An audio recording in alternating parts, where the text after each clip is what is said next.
उस जवान लड़की को कत्ल किया गया, हर बंदा अफसोस का इजहार कर रहा है, हर बंदा मजम्मत कर रहा है, हर बंदा इंसाफ का मुतालबा कर रहा है। होना भी चाहिए, एक इंसान होने के नाते हर बंदे दे जज्बात होने चाहिए ने। लेकिन मैं पूछना चाहना वा वजूहात के उत्ते कोई गौर नहीं करता पिया, किस वजह से ये कत्लो गारत हो रही है। तो पता है कि पिछले चंद महीनों के अंदर कई जवान कत्ल होए ने, कई जवान लड़कियां कत्ल होई ने, किस वजह के नाल?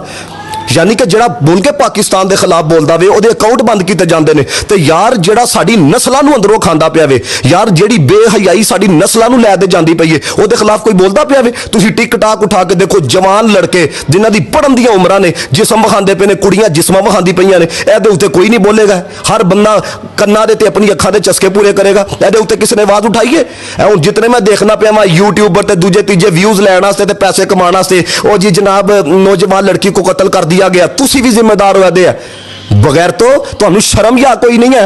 मुल्क पाकिस्तान का बेड़ा गर्क करके रख छड़िया हुआ है। मैनू मुंडे आके कहते हैं तुहाडे कोल जनाब पीजे के पैसे होने चाहिए ने, तुसीं जनाबे वाला कॉलेज की लड़की जिथे मर्जी लै जाओ, यह तो औकात बना छड़ी है। तुसीं सच्चियां गल्लां सुनने वास्ते कोई नहीं है। हुण गल्लां करांगे ना, जितने लफंडर ने, तुसीं टॉक शो उठा के देख लो, मॉर्निंग शो उठा के देख लो, तुसीं जनाबे वाला देखो, जिन्ने नचन टपन वाले होणगे जनाबे उन्होंने बुलाया जाएगा। और जे व्यूज़ की सूरत के उत्ते ही बुलाना वे, कई ऐसे लड़के ने जिहड़े इस्लाम का पैगाम देंदे ने, कदी उन्होंने भी मॉर्निंग शो के अंदर बुलाया जे?